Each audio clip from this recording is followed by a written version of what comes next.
They say when your instincts speak, you should listen. I didn't. At least not right away. I brushed off the red flags, her sudden fixation on how she looked, the way she'd subtly tilt her phone away from my view, and the frequent girls' nights that somehow never involved any actual girls. I convinced myself Emily was just in a rough place. Everyone hits those spells.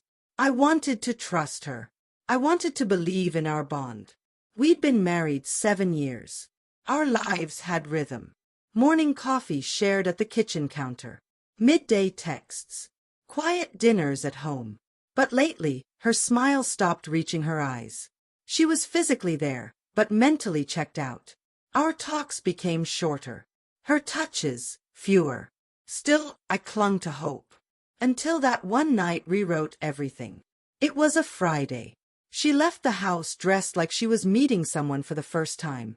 I asked where she was headed. Work dinner, she said, with a polished grin that didn't reach her soul. I nodded, kissed her cheek, and watched her walk out the door, knowing in my gut I wouldn't let this lie slide like the others. I followed her. Not close enough to raise suspicion, but near enough to see the truth unravel. She didn't go anywhere near her workplace. Instead, she arrived at a rooftop wine bar, dimly lit in amber tones, romantic, intimate, hidden. He was there. Tall. Self-assured. Strangely familiar. She kissed him the second she saw him. No pause. No hesitation. No shame. It was the kind of kiss you give when you've been hungry for someone. I snapped a photo, not for court or confrontation, but for myself, for the moment I tried to convince myself it hadn't happened. My hands trembled. But my eyes stayed dry. Sometimes shock holds back your tears, locks them up in some emotional vault. I didn't confront her. I didn't walk in or scream or ask why. I turned around, drove home, and sat alone in our kitchen, the darkness feeling heavier than usual. The silence pressed in like it knew, too. I poured a drink and stared at our wedding photo hanging on the wall. She'd been crying in that picture. Happy tears, she had told me. What a sick joke. By midnight, I had decided. There would be no yelling. No pleading. I'd end things with the same cold detachment she used to betray me.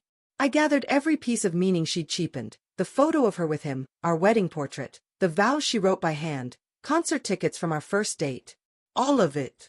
I laid them neatly across the dining table like a museum of shattered trust.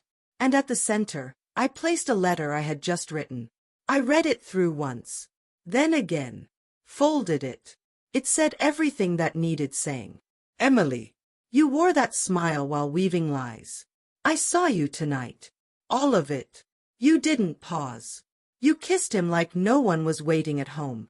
Don't bother justifying it. I won't be here to hear it. I've taken only what's mine. The rest is yours now. The shame is yours. The silence belongs to me. Enjoy what's left. I placed my ring on top of the letter. I walked into our room one last time, grabbed my packed bag and the documents I'd already made copies of, and left. No slamming doors. No scenes. Just a man walking away from the smoldering ruins of what once resembled love. At 1:43 a.m., my phone lit up. Where are you? What is this? What did you do? Please talk to me. I didn't respond. I pictured her arriving home, still glowing from her secret night out, heels dangling from her fingers, expecting quiet comfort and finding truth instead. She called me 21 times that night. I let each one go unanswered.